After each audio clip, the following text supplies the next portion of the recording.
All right, YouTube, what's happening? We got a couple of knives in from CRJB. We've got the Hectre and the Prado. Two of their newer models with the crossbar lock, axis lock, style lock. I've done the review on the Hectre already. I had a black one with a satin blade, and I featured it in my best axis lock or crossbar lock video. So this is just a new variation with like almost like a light blue, Tiffany blue handle, or excuse me, blade and a blue handle. Really unique color combination that I don't mind too much, honestly. And then the Prado, which is its big brother, which is a much larger knife. So the Prado is about 8.49 inches overall length with a 3.76 inch blade and weighs 3.42 ounces. Now it's pretty good size, you can see here in comparison. Another knife that I've been carrying every day since I got it, the Raccoon with the top liner lock. That is more in line with the Prado here, or not the Prado, the Hectre, which is a little bit smaller than that even knife. So the Prado is a huge knife, very big. Kind of reminds me of the Benchmade tagged out, and this reminds me of the bug out. That's kind of, I think, what they're going for here. I do like the opening hole method. You don't see any Benchmades. Well, the tagged out actually does have an opening hole, and it has a very similar blade shape to this guy. The nice thing about these is they come in around 65 bucks or less. And 65, 56, 70. It's about $57 for this one here. And then the black G10 is $57. This is the aqua green color.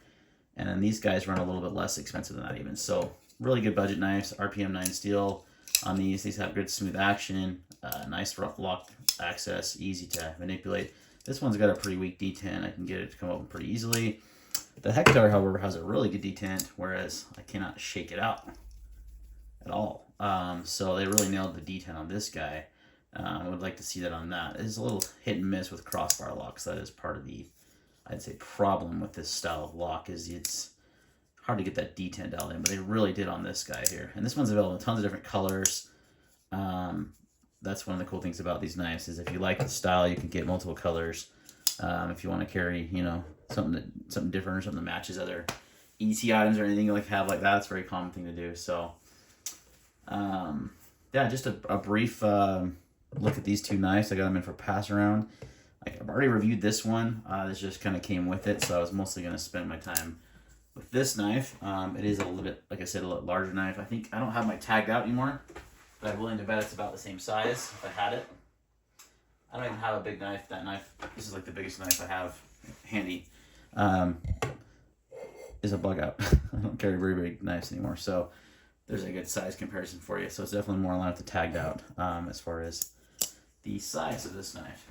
Weighs pretty good weight for its size, considering it's a pretty big knife. It's very lightweight. They did skeletonize the liners a little bit in there. They are black stainless steel liners.